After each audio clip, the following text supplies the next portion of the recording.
J'ai testé des astuces Pinterest. Je sais pas pour vous, mais en tout cas moi j'aime énormément Pinterest. La chose que je préfère sur Pinterest, c'est de regarder les astuces, les hacks et tout ça là. Ça c'est mon truc. Mais il faut savoir qu'en fait on trouve de bonnes astuces comme de mauvaises astuces. Et aujourd'hui je voulais tester certaines astuces que je vois tout le temps et j'ai pas encore eu le temps de tester, et je voulais tester en vidéo pour vous montrer si c'est bon ou si c'est pas bon. Qu'est-ce que j'en pense en direct là. Donc let's go.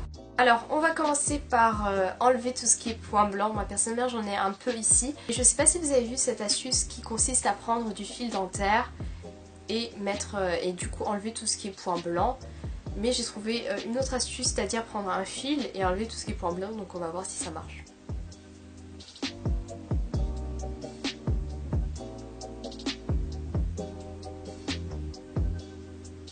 J'espère qu'on voit. Oh mon dieu. On voit bien. Franchement c'est dégueulasse, mais ça a tout enlevé, donc n'hésitez pas à faire si vous avez vraiment des points noirs, enfin des points blancs un peu partout ici, même ici sur le front. N'hésitez pas à le faire parce que c'est vraiment... J'ai jamais vu un truc qui marche aussi bien de toute ma vie. Je voulais tester également l'astuce pour faire un eyeliner avec un fil, donc je sais pas si ça marche mais on va voir. On va prendre un fil, on va mettre de l'eyeliner comme ceci sur un endroit du fil. Le mieux c'est de prendre un fil coloré parce que là je vois pas du tout où j'ai mis mon noir, vous voyez.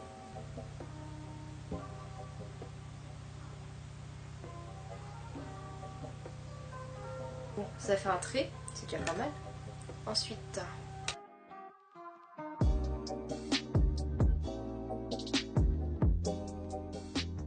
je trouve que ça va pas mal hein. Mais le trait il est tellement droit, il est plus droit que ma vie. Non, je rigole. Mais le trait il est super bien fait. Enfin, je trouve que c'est pas mal, et quelqu'un qui sait pas vraiment tracer tracer un eyeliner, c'est pas mal. J'aime bien cette astuce. Dites-moi si vous avez déjà testé cette astuce. J'ai entendu dire que pour avoir des cils de ouf, il faudrait mettre un peu de poudre avant de mettre le mascara. Donc on va tester. Je vous avoue que j'ai un petit peu peur. Je vais mettre la poudre comme ceci. Je sais pas si elle va faire quoi que ce soit, mais faisons quand même. Là je vais mettre le nouveau mascara que j'ai reçu de chez Black Cup, donc c'est le Revolution. Je le connais pas du tout, je sais pas ce que ça donne. Apparemment c'est un mascara ultra volume, longueur et courbe, mais je n'ai pas testé encore, donc on va tester ça en vidéo.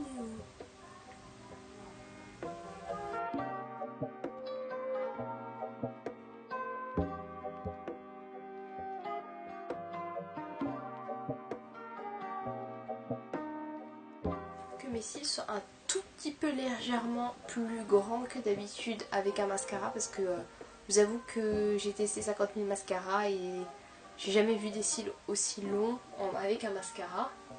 Je sais pas si... Bon, ils disent quand même c'est ultra volume, longueur et courbe. Donc ça fait les trois, donc je sais pas si c'est vraiment le mascara qui fait ça ou si c'est la poudre que j'ai mis auparavant. Mais en tout cas ils sont bien plus gros mes cils, c'est sûr, avec ce mascara, donc je sais pas trop. Donc quand il y a une plaidarde et que tu n'as pas de ciseaux, en fait j'ai juste la flemme de bouger parce que mon ciseau il est là-bas. Scotch pour enlever tout ce qui est dead skin, pour enlever tout ce qui est peau morte.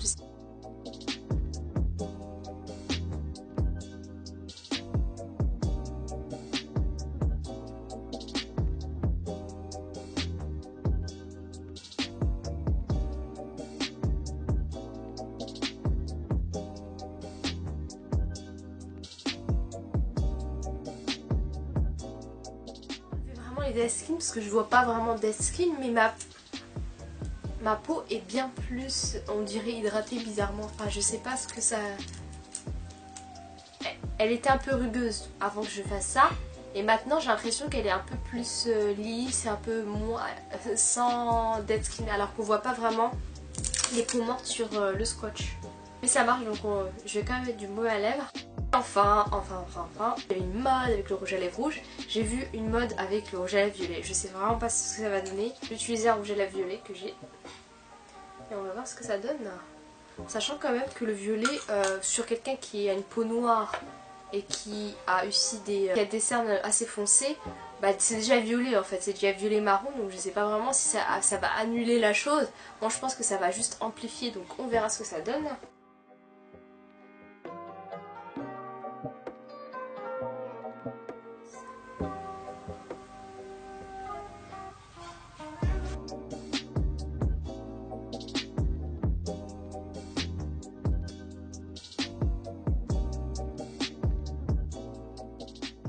Pas quoi penser de cette astuce. Avec le fond de teint anti-cerne de chez Clinique, d'habitude je n'ai pas de démarcation en fait entre les deux, mais je trouve qu'à ce niveau là on voit quand même en transparence un vieux gris violet que je n'ai jamais avec un correcteur orange, ou même quand j'applique le fond de teint tout seul, je ne vais pas avoir cette démarcation un peu grise bizarre, donc je trouve que c'est pas une bonne astuce.